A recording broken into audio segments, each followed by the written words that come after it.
नाज़रीन, ब्रेक के बाद दोबारा खुशामदीद कहता हूँ। सीधा अपने सवाल जवाब की तरफ चलते हैं। पहला सवाल लेते हैं जी। Hello. Hello, hi. Hi. This question is about my sister-in-law. She got मेरी सिस्टर-in-law यहाँ पर सेटल्ड है, बट उनका जो हस्बैंड था वो सेटल नहीं था. They married और they had son together. करीब 3 साल पहले वो इंडिया गया अपने बेटे को लेकर. ये कहते कि he will come back with their son, but he refused to come back. और उसने अपने बेटे को भी यहाँ वापस भेजने से मना कर दिया. तो मैं ये जानना चाहती हूँ कि कुछ ऐसा रूल है जिससे मेरी सिस्टर लोग अपने बेटे को यहाँ पर लेकर आ सकती है, बट वो उनका जो एक्स हस्बैंड है ही वोंट लेट हर. सो हम क्या कर सकते हैं इस सिलसिले में? जो बच्चा है वो ब्रिटिश नेशनल है? जी जी, उसके पास ब्रिटिश पासपोर्ट है. Okay, fine. और अभी तक कोई लीगल प्रोसीडिंग्स ऐसी हुई हैं कि जहाँ पे बच्चे की रेजिडेंसी डिसाइड की गई हो? जी, हमने ऐसा कुछ एक्शन नहीं लिया. ओके, चलो मैं अब आपको बताता हूँ। ओके. आपके केस के अंदर दो तीन चीज़ें बड़ी इंपॉर्टेंट हैं, उनको अच्छी तरह समझ लें, because you will need to do them properly.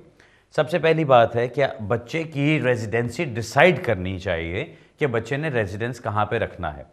अब उसको करने के लिए एप्लीकेशन की जाती है, या नॉर्मली जो प्रोसेस होता है वो ये कि बच्चे की एज के ऊपर डिपेंड करता है कि बच्चे की क्या एज है। अगर तो वो बहुत छोटा है तो नॉर्मली उसको माँ के पास रखा जाता है, अनलेस कोई ऐसे सर्कमस्टांसेस हो कि जिसमें माँ के पास बच्चे को ना रहने दिया जाए। ये आपका एक फैमिली लॉ से रिलेटेड मैटर है। आपको जो चीज़ इसमें करनी पड़ेगी वो ये कि आप कोर्ट में जाके एप्लीकेशन करते हैं, और कोर्ट में जाके एप्लीकेशन ये की जाती है कि this child is a British national, was born in the UK, was suppose to be living in the UK. वो वापस गया तो उसके बाप ने उसको वहीं पे रख लिया, लाने नहीं दिया जा रहा।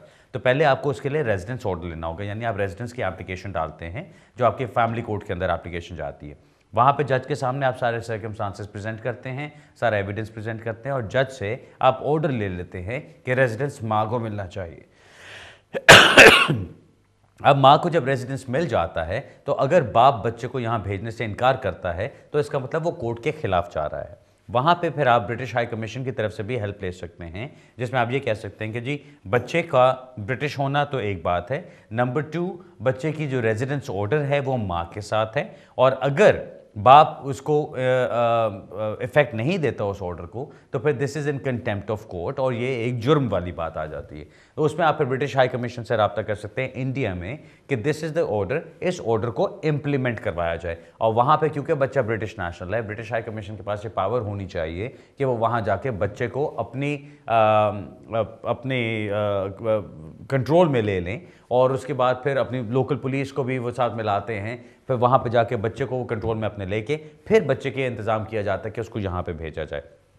क्योंकि ये बात जो है कि बाप ने बच्चे को रख लिया और माँ को मिलने नहीं दे रहा या माँ को कांटेक्ट नहीं करने दे रहा, तो वो बात गलत है। उसके लिए सिंपल चीज़ ये बनती है कि सबसे पहले आपको एक रेजिडेंस ऑर्डर लेना पड़ेगा, ताकि कानूनी तौर पे आप डिसाइड करें कि बच्चे ने कहाँ पे रहना है। क्योंकि माँ बाप अगर इकट्ठे नहीं रह रहे और एक बच्चा है और बाप भी चाहता है कि मेरे पास रहे और माँ चाहती है मेरे पास रहे, तो जो प्रोसेस होना चाहिए वो यही है कि दोनों पार्टीज़ जाएँ कोर्ट में जाके एप्लीकेशन की जाए रेजिडेंस की, और फिर जज डिसाइड करे कि रेजिडेंस किसके पास होना चाहिए। अगर जज ये डिसाइड करता है लुकिंग एट द सर्कमस्टांसेस कि नहीं बच्चे को बाप के पास ही रहना चाहिए, तो फिर आप बच्चे को यहाँ पर ज़बरदस्ती लेकर नहीं आ सकते। लेकिन अगर जज डिसाइड करता है कि हाँ बच्चे को माँ के पास रहना चाहिए, तो फिर आप ये सारा प्रोसेस एक चला सकते हैं। अब उसके इन्स एंड आउट्स क्या होंगे, कहाँ पे आपको रब्ता करना होगा, किसके साथ करना होगा, कितनी देर लगेगी, क्या प्रोसेस चलेगा, वो सब कुछ कंट्री टू कंट्री डिपेंड करता है। आपका मामला इंडिया में है, हस्बैंड इंडिया गया है, बच्चे को इंडिया में रखा हुआ है, तो वहाँ पे इंडियन एम्बेसी के साथ आपको बातचीत करनी पड़ेगी और फिर देखना पड़ेगा कि उसको किस तरह से आप लेके चल सकते हैं। But in very broad and very general terms जो मैं आपको बता सकता हूँ, जो इन्फॉर्मेशन आपने मुझे दी उसमें यही बात समझ आती है। नंबर 1, डिसाइड कि बच्चे का रेजिडेंस कहाँ पर होना चाहिए। जब एक दफ़ा आपका रेजिडेंस का क्वेश्चन डिसाइड हो जाता है, इट कुड बी कंटेस्टेड और नॉन कंटेस्टेड एप्लीकेशन। कंटेस्टेड का मतलब ये है कि आपने रेजिडेंस की एप्लीकेशन की, जज की तरफ से उसकी एक कॉपी या पटिशन की एक कॉपी फादर को भी भेजी जाती है कि वो रिस्पॉन्ड करे उस पर। अक्सर होता है कि जी वो रिस्पॉन्ड नहीं करता आगे से, या वो जवाब नहीं देना चाहता, या वो उसको कंटेस्ट करना चाहता है।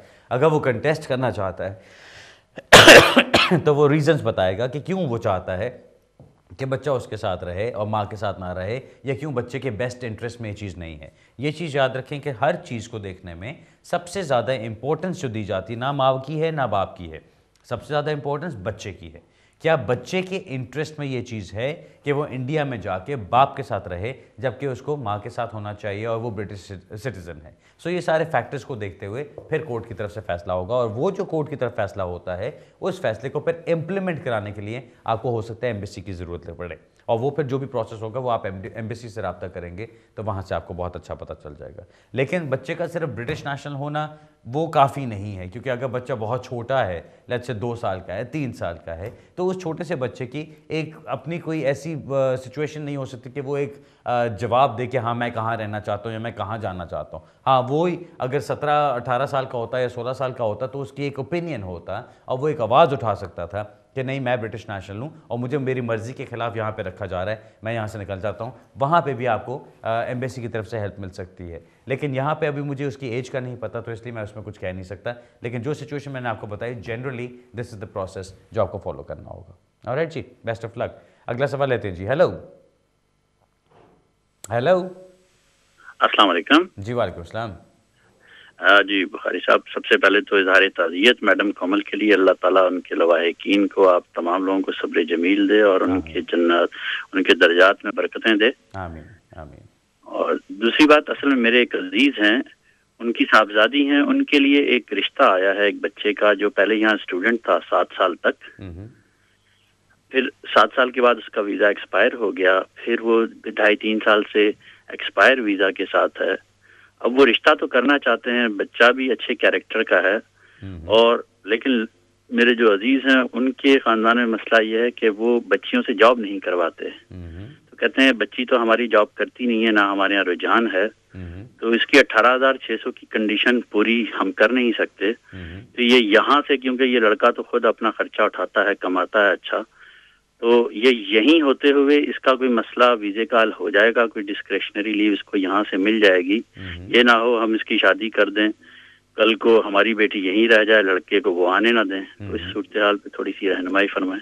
जी मैं बताता हूँ।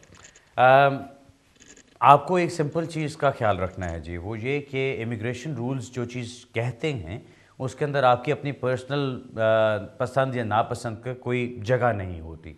अब अगर वो चाहते हैं कि लड़कियां काम ना करें उनकी फैमिली के अंदर, तो फिर उनके लिए ये इशू रहेगा। उसके जवाब में या उसके हल के तौर पे सिर्फ ये चीज़ हो सकती है कि वो इतना पैसा बच्ची के अकाउंट के अंदर जमा करा दें जो उसकी सेविंग्स के तौर पे वहाँ पे 6 महीने कम से कम पड़ा रहे, उसकी बेस पे वो एप्लीकेशन कर सकते हैं। अब उसके अंदर क्या होता है, 18,600 को आप मल्टीप्लाई करें 2.5 से, वो जो भी अमाउंट आता है उसको ऐड कर दें 16,000 के साथ।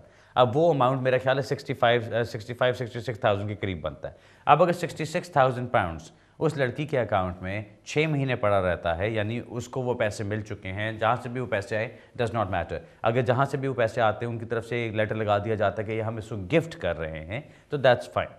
अगर उसके पास 66,000 के करीब वो जो भी अमाउंट बनता है वो उसके अकाउंट में 6 महीने पड़ा है, तो फिर वो लड़का उस बेसिस पे अप्लाई कर सकता है कि मेरी वाइफ और मेरी जो फाइनेंशियल रिक्वायरमेंट्स है उसको पूरा कर सकती है। अब दूसरी बात आती है, क्योंकि वो ओवरस्टेयर है यहाँ पे, तो क्या वो यहीं से अप्लाई कर सकता है कि उसको वापस जाना पड़ेगा? कानून यही कहेगा कि जी अगर आप अब शादी कर रहे हैं तो उसको वापस जाना होगा, शादी कर ले बेशक, उसके बाद वो वापस जाए अपनी कंट्री से, जाके वो अप्लाई करके दोबारा एंट्री क्लियरेंस स्पाउस वीज़ा के लेकर वापस आए यहाँ पे।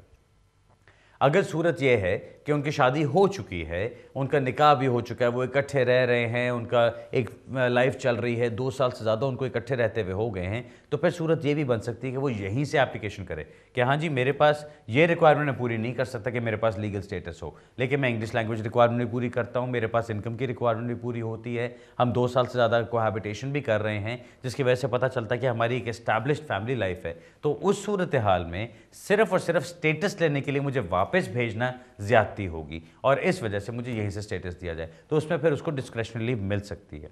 मैं जो सजेस्ट करूंगा, अगर तो ये हो सकता है कि लड़की अगर काम नहीं कर सकती, बिल्कुल वो 18,600 की इनकम रिक्वायरमेंट पूरी नहीं कर सकती, तो फिर सब जो अमाउंट उसके अकाउंट में होना चाहिए वो अकाउंट में अमाउंट जमा कराइए, उनकी शादी कराइए, लड़के को वापस भेजें अपनी कंट्री में, वहाँ से जाके वो उस बेस पे अप्लाई करके आ जाए कि जी ये मेरी वाइफ के पास पैसे पड़े हुए हैं, ये सेविंग है, पिछले 6 महीने की बैंक स्टेटमेंट्स आपके सामने हैं, मेरे पास जॉब ऑफर लेटर भी है, मैं जाके वहाँ काम भी कर सकता हूँ, मेरी इंग्लिश लैंग्वेज रिक्वायरमेंट भी पूरी होती है, तमाम आपने उसकी रिक्वायरमेंट्स इमिग्रेशन रूल्स की पूरी कर दी, उसके बेसिस पे वो वीज़ा लगवाए और यहाँ पर आ जाए। उसमें उसको 2.5 साल का वीज़ा मिलेगा, जिसके बाद वो दोबारा एक्सटेंशन के लिए अप्लाई करता है, उसको 5 साल कंप्लीट हो जाते हैं, तो फिर वो उस बेसिस पे इंडेफिनेट के लिए अप्लाई कर सकता है। इस वक्त अगर वो यहाँ पर है, इलीगल है, काम कर रहा है, जितने भी पैसे कमा रहा है, वो सारी इनकम उसकी इनटू अकाउंट नहीं ली जा सकती, क्योंकि उसके पास लीगल स्टेटस नहीं है। सो इसलिए बेहतर चीज़ ये होगी कि या तो उसको, या अगर तो उनकी कोहैबिटेशन होती बहुत लंबी, तो फिर शायद यहाँ से भी काम हो जाता, अगर आपने सेविंग्स पूरी कर ली। अगर आपके वो सारा कुछ नहीं होता, कोहैबिटेशन भी नहीं है, अभी इतना टाइम भी नहीं गुजरा, या अभी शादी ही नहीं हुई उनको, उन्होंने इकट्ठे रहना शुरू नहीं किया, तो बेहतर है कि शादी करके उसको वापस भेजें और वो जाके एंट्री क्लियरेंस वहाँ से लगवा कर आए, ऑन द बेसिस के इनकम रिक्वायरमेंट्स मेरी सेविंग्स के साथ पूरी होती हैं। अगर वो सेविंग्स भी नहीं कर सकते, काम भी नहीं कर सकते, तो फिर ये शादी रोक दी जाए, मैं यही कह सकता हूँ। ऑलराइट सर, अगला सवाल लेते हैं जी। हेलो हेलो बुखारी साहब जी। ਭਾਜੀ ਮੈਂ ਪੁੱਛਣਾ ਸੀ, ਮੈਂ ਨਾ ਆਪਣੇ ਬੱਚਿਆਂ ਦੇ ਨਾਲ ਮੈਨੂੰ ਲੀਵ ਮਿਲੀ ਸੀ 3-3 ਸਾਲ ਦੀ, ਤੇ 2 ਵਾਰੀ ਮਿਲ ਗਈ ਆ, ਤੇ ਹੁਣ ਮੈਂ ਇੰਡੈਫੀਨੇਟਲੀ ਕਰਨਾ ਹੈਗਾ, ਤੇ ਮੈਨੂੰ ਕਿਹੜਾ ਕੋਰਸ ਕਰਨਾ ਪਊਗਾ? ਮੈਨੂੰ ਇੰਗਲਿਸ਼ ਤਾਂ ਆਉਂਦੀ ਨਹੀਂ ਹੈਗੀ, ਵੀ ਮੈਨੂੰ ਕਰਨਾ ਪਊਗਾ ਜਾਂ ਨਹੀਂ, ਵੀ ਕੀ ਲੋੜ ਹੈਗੀ, ਮੈਨੂੰ ਪਲੀਜ਼ ਇਹ ਦੱਸਿਓ। ਦੂਜਾ ਮੇਰਾ, ਮੈਂ ਆਪਣੇ ਫਰੈਂਡ ਬਾਰੇ ਪੁੱਛਣਾ, ਇੱਕ ਪਹਿਲੇ ਕਾਲਰ ਨੇ ਜਿੱਦਾਂ ਤੁਹਾਨੂੰ ਪੁੱਛਿਆ ਸੀ ਵੀ ਜੇ 7 ਸਾਲ ਵਾਲਾ ਸਾਰਾ ਉਹੀ ਉਹਨਾਂ ਦੇ ਨਾਲ ਹੋਇਆ, ਉਹ ਵੀ ਬੱਚਾ ਜਦੋਂ ਇੰਡੀਆ ਤੋਂ ਆਇਆ 1.5 ਸਾਲ ਦਾ ਸੀ, ਫਿਰ ਉਹ ਆਪਣੇ 7 ਸਾਲ ਬਾਅਦ ਉਹਨਾਂ ਨੇ ਐਪਲੀਕੇਸ਼ਨ ਪਾਈ, FLR ਉਹਨਾਂ ਨੇ ਰਿਫਿਊਜ਼ ਕਰ ਦਿੱਤੀ ਸੀ। ਫਿਰ ਜੁਡੀਸ਼ੀਅਲ ਰਿਵਿਊ 'ਚ ਗਏ ਤਾਂ ਉਹਨਾਂ ਨੂੰ ਰਾਈਟ ਆਫ ਅਪੀਲ ਮਿਲ ਗਿਆ ਸੀ। 2 ਬੱਚੇ ਉਹਨਾਂ ਦੇ ਇੱਥੇ, ਇੱਕ 9 ਸਾਲ ਦਾ ਵਾ, ਇੱਕ 6 ਸਾਲ ਦਾ। ਅੱਪਰ ਟ੍ਰਿਬਿਊਨਲ ਨੇ ਵੀ ਉਹਨਾਂ ਦੇ ਹੱਕ 'ਚ ਫੈਸਲਾ ਦਿੱਤਾ ਸੀ, ਤੇ ਫਸਟ ਨੇ ਵੀ ਜੀ।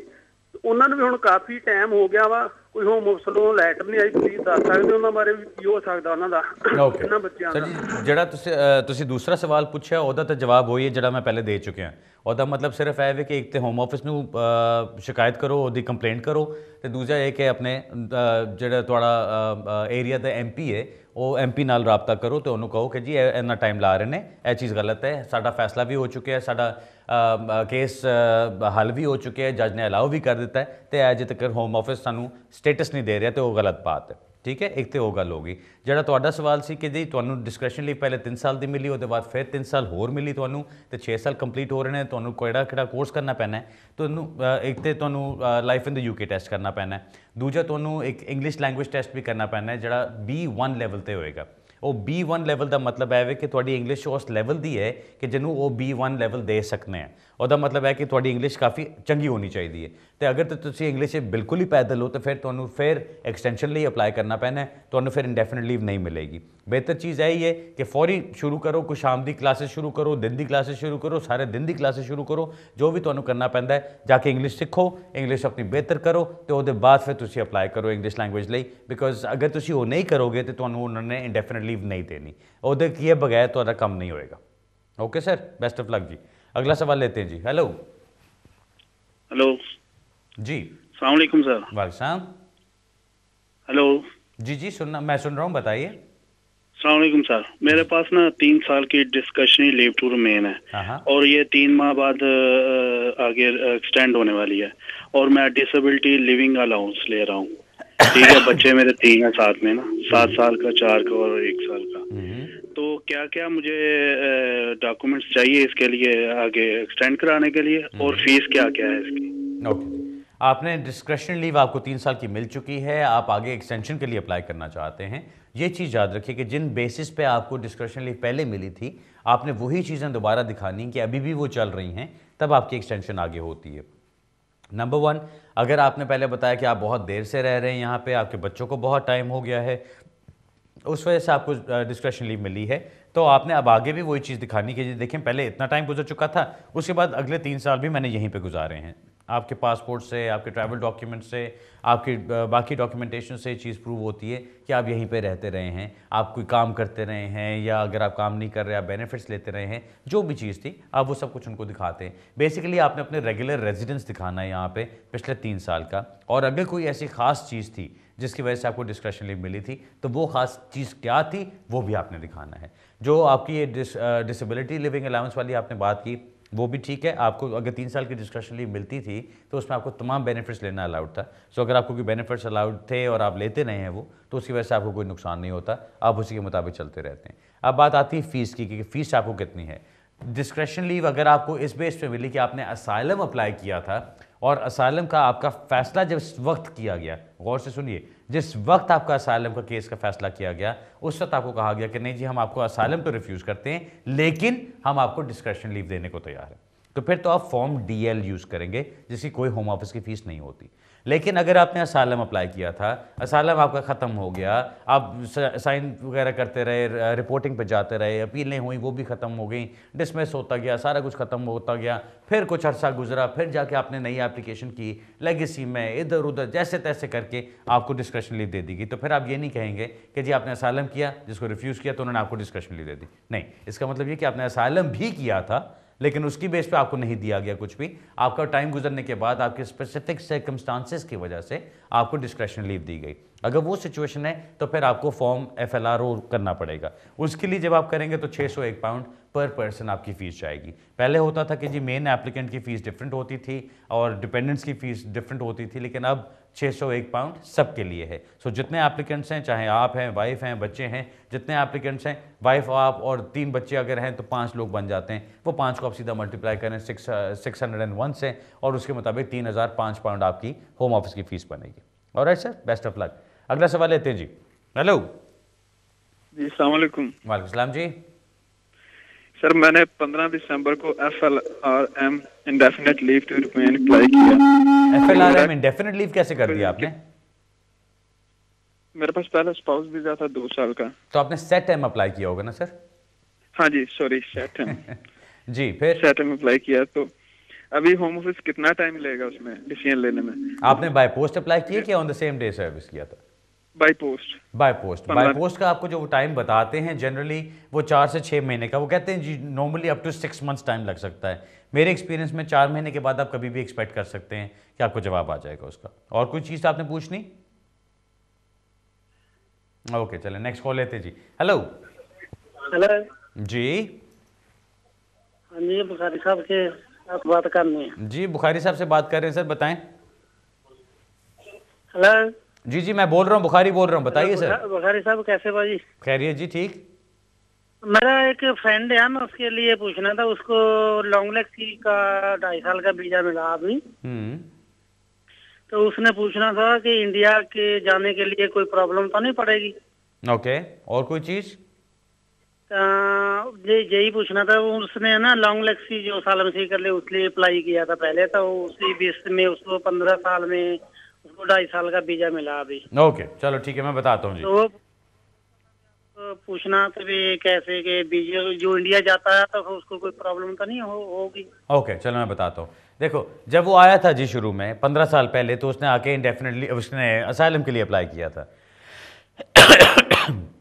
उन्होंने उसका असाइलम क्लेम माना नहीं, उन्होंने उसको रिफ्यूज़ कर दिया। हो सकता है अपीलें की हों, वो भी रिफ्यूज़ हो गई, हो सकता है असाइलम करके दौड़ गया हो, छुप गया हो, अंडरग्राउंड चला गया हो, जो कुछ भी हुआ। एनीवे 15 साल गुजरने के बाद उन्होंने फाइनली उसको 2.5 साल की डिस्क्रेशनरी लीव दे दी। उसका मतलब ये है कि उन्होंने उसका रेफ्यूजी स्टेटस नहीं किया, ना उन्होंने उसका असाइलम के कोई ग्राउंड्स को एक्सेप्ट किया, ना उन्होंने माना कि वो जो कह रहा है वो वाकई शो करता है कि उसको खतरा है। उसको स्टेटस दिया गया सिर्फ इस बेस पे कि उसके सर्कमस्टांसेस ऐसे थे कि उसने 15 साल यहाँ पे गुजार लिए, लीगल या इलीगल। उन्होंने कहा चलो यार इसको कोई ना कोई स्टेटस दे दो। अब वो अगर ट्रैवल करना चाहता है आराम से अपना पासपोर्ट बनवाए, अपना कार्ड पकड़े साथ और ट्रैवल करे। जब वो वापस आएगा यहाँ पे एयरपोर्ट पे, हो सकता है वो उससे ये पूछें कि जी आपने असाइलम किया था, आप इलीगल रहे, आप ओवरस्टे हुए, ये हुआ वो हुआ। उसने सिर्फ अपना कार्ड दिखाना और कहना जी अब मुझे डिस्क्रेशनरी लीव मिल चुकी है।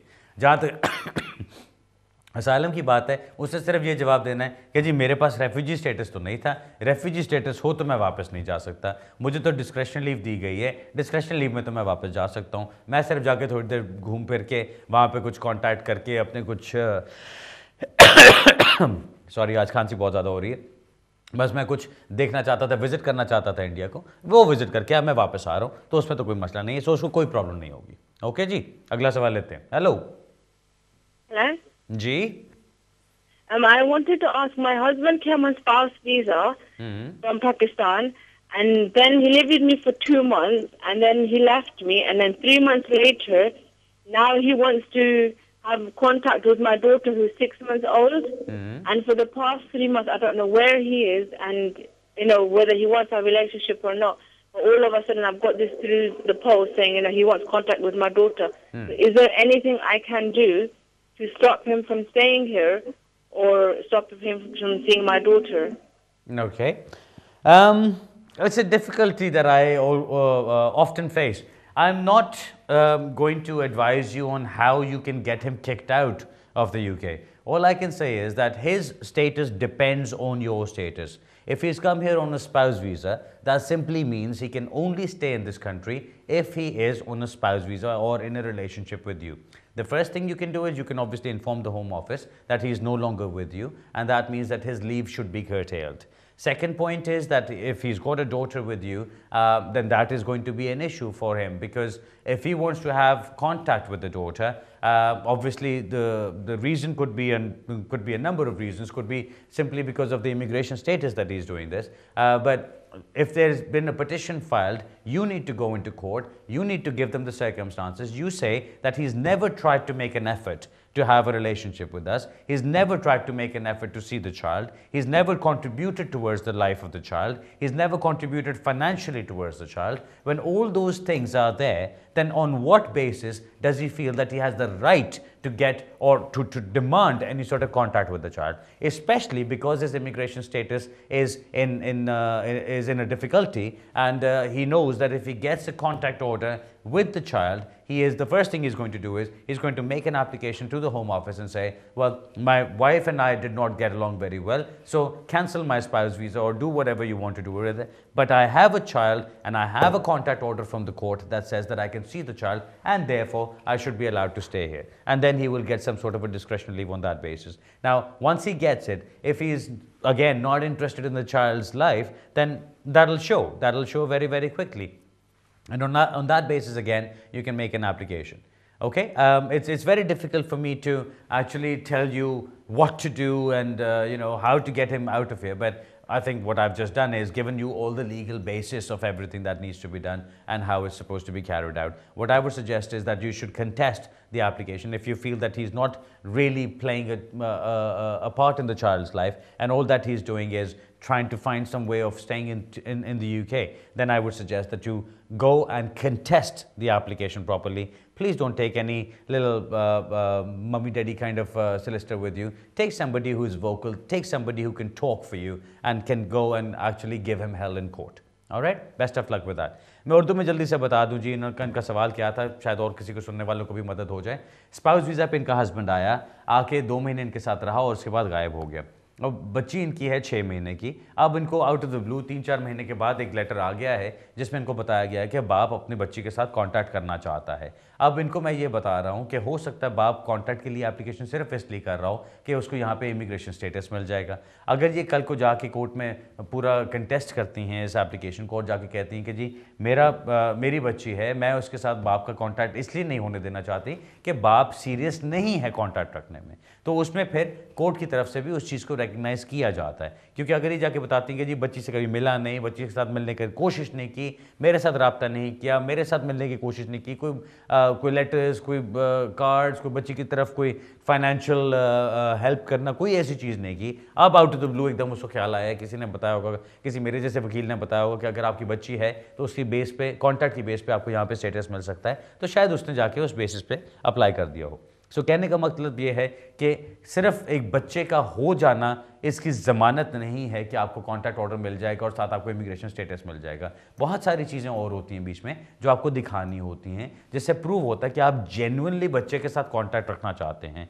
बच्चों को किसी भी सूरत में, किसी भी हाल में, किसी गलत काम के लिए इस्तेमाल नहीं किया जाना चाहिए। अगर लोग ये चीज़ें करते हैं कि बच्चे के साथ उनका कोई प्यार नहीं, कोई एक लगाव नहीं है, लेकिन वो सिर्फ इमिग्रेशन स्टेटस के लिए बच्चे को इस्तेमाल करना चाहते हैं, तो बहुत शर्मनाक किस्म की बात है। एनीवे, इसके ऊपर मैं और बात नहीं करूँगा। अगला सवाल लेते हैं जी। हेलो। हेलो, अस्सलाम वालेकुम। वालेकुम जी, मैंने लॉन्ग रेजिडेंसी पे अप्लाई किया था 10 इयर्स पे कंटिन्यूसली। 9 मंथ हो गए हैं, तो मुझे किसी किस्म का होम ऑफिस की तरफ से रिप्लाई नहीं आया। आफ्टर 6 मंथ मैंने उनको खुद रिमाइंडर भेजा था, तो उन्होंने लिखा था कि कुछ इंक्वायरी है जिसकी वजह से हम आपको अभी 6 मंथ में आपका केस जो है वो डील नहीं हो सकता। फिर 2 मंथ मैंने वेट किया, उसके बाद मैं लोकल एमपी के पास गई, तो उन्होंने फिर एमपी से कहा कि आपने जो B1 का लगाया था इंग्लिश सर्टिफिकेट, वो थोड़ा सा उसकी अवार्डिंग बॉडी में प्रॉब्लम है, तो आप वेट करें, आपका केस इतनी जल्दी हैंडल नहीं हो सकता। मैंने आपसे सवाल ये पूछना है कि मैं दोबारा एग्जाम में अपीयर होके उनको दोबारा B1 का सर्टिफिकेट भेज सकती हूँ, बिकॉज उन्होंने मुझे कहा नहीं है कि आप भेजें। ठीक है। आई एम गेसिंग कि आपको जो प्रॉब्लम पड़ी है वो टोइक वालों की प्रॉब्लम पड़ी है। अगर ऐसी सिचुएशन है तो मेरा मशवरा आपको ये होगा, अपनी एप्लीकेशन विड्रॉ कर लीजिए। एक तो आप ये आप कोई दूसरा टेस्ट करें और उनको वो टेस्ट भिजवा दीजिए और उनसे कहें कि जी अब उस टेस्ट के बजाय इस टेस्ट को इंक्लूड कर लें। लेकिन उसमें आपकी टेक्निकल मुश्किल यही रहेगी कि जिस डेट को आपने अप्लाई किया उस डेट को जो आपने टेस्ट अपना सपोर्टिंग साथ लगाया वो टेस्ट आपका वही वाला था जिसके ऊपर प्रॉब्लम हो रही है।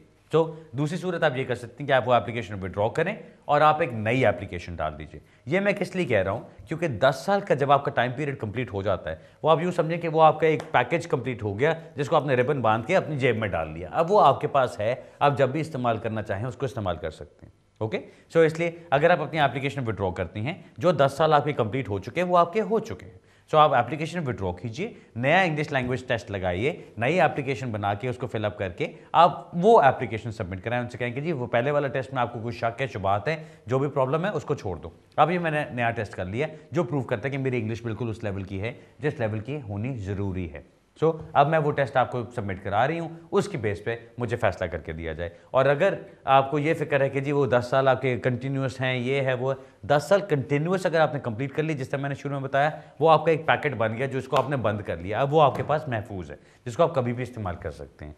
ऑब्वियसली बहुत देर बाद नहीं, लेकिन उसको फ़ौरन ही इस्तेमाल कर लें तो बेहतर। ओके जी, best of luck with that. नाज़रीन, अब हमारे प्रोग्राम का टाइम खत्म हो रहा है। मेरा ईमेल एड्रेस आपकी स्क्रीन के ऊपर आ रहा होगा। जिस तरह प्रोग्राम के शुरू में मैंने कहा कि हमारी कल से कुछ दिन के लिए छुट्टियां शुरू हो रही हैं, अगले 10 दिन के लिए। कोई अर्जेंट बात हो तो आप हमसे ईमेल पर रब्ता कर सकते हैं। कोशिश करेंगे कि कोई ना कोई आपको ईमेल का जवाब देता रहे। अदरवाइज़ इंशाल्लाह हम 2 तारीख के बाद दोबारा अपने ऑफिस में अपने काम के अंदर दोबारा से अवेलेबल होंगे। अगले हफ्ते मेरा ख्याल है शायद प्रोग्राम भी मैं ना कर सकूं बिकॉज छुट्टियां हैं, हो सकता है कहीं पे निकल जाएं बच्चों के साथ। लेकिन जब नेक्स्ट प्रोग्राम होगा तब तक के लिए इजाज़त चाहता हूं। नए साल की खुशियां आपको बहुत मुबारक हों। कुछ लोग ऐसे हैं कि जो नए साल को बहुत एक भारी दिल से वेलकम करेंगे और कुछ लोग ऐसे हैं कि जो एक भरपूर खुशियों के साथ उसको वेलकम करेंगे। हर तरह की ज़िंदगी में, लाइफ में चीज़ें चलती हैं और हमारी ज़िंदगी में भी ऐसी चीज़ें चलती हैं। जो लोग हम में नहीं रहे, खुदा ताला उनको अमन नसीब करे और उनको खुशियाँ नसीब करे, और जो लोग हम में हैं हमें इतनी तौफीक अता की जाए कि हम उन सबको प्यार से और अच्छे तरीके से अपनी ज़िंदगियों का हिस्सा बना सकें। नए साल की खुशियाँ मुबारक हों और अगले साल इंशाअल्लाह इसी जगह इसी वक्त दोबारा मुलाकात होगी। तब तक के लिए इजाज़त चाहता हूँ। खुदा हाफिज़।